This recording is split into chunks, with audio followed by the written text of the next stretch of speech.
So I'm now going to add a couple of additional assets to this frame. We need a background and another little object in the foreground as well. So what I'm going to do is I'm going to add a new drawing.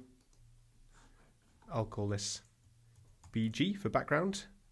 I'll do add, and I'll do FG for foreground. I'll do add and close. So the background, we'll just go behind my other layer. My foreground is going to go in front. So I'll show you the difference between these two. So if I click in the first cell of my foreground layer, and I just really quickly, using the brush tool, draw some kind of bushes like so.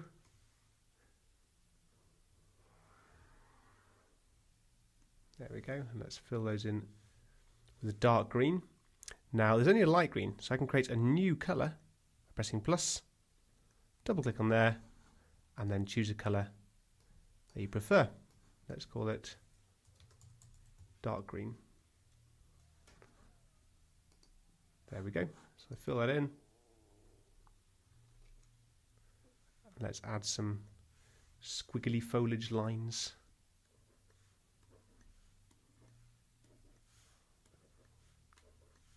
There we go. Now the foreground is in front of my layer. So, oops, one thing I forgot to do. Anyone can guess? Extend the exposure. So let's right click over here and do extend exposure.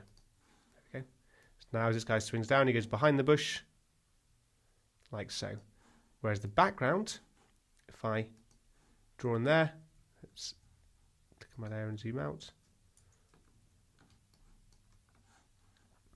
I'm going to again use the brush tool and so really quickly just draw the big box around everything, like so. And that blue's too dark. Let's create a new colour.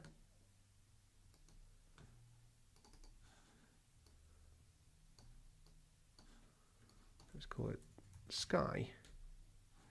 In fact, let's make it a gradient. Why not?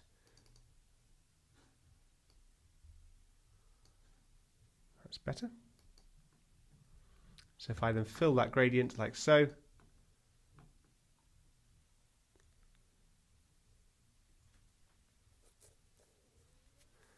we have a nice blue gradient. However, the gradient of the sky is going the wrong way. So we need to basically rotate that so it's facing the correct way.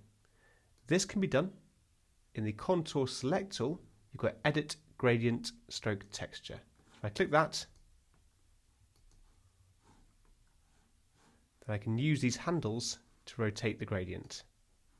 There we go. Or move it so it's in a much better place. There we go. Now again, I need to extend the exposure.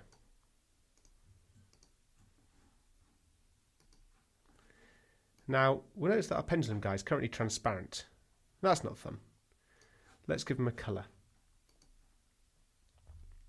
So I'll go to the pen layer that I drew. Now, there's a really handy fill option. If you hold down the paintbrush option, you can choose paint unpainted. And you can make him any colour you want in every cell. So I click, he's now red in every cell. So rather than just filling in that cell, he's red all the way throughout.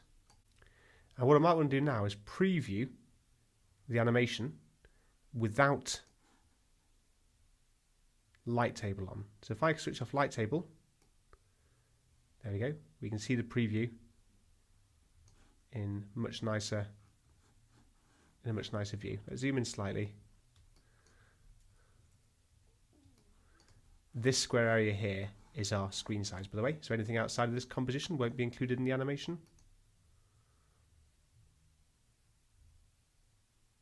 Now what you'll notice, if I expand and contract the peg here, the face and pendulum are attached to this peg. They're parented to that peg. The foreground and the background aren't. If I accidentally put the foreground in there, the whole thing will pivot at the same time, which we don't want. So make sure that only objects that you want to animate are within that peg.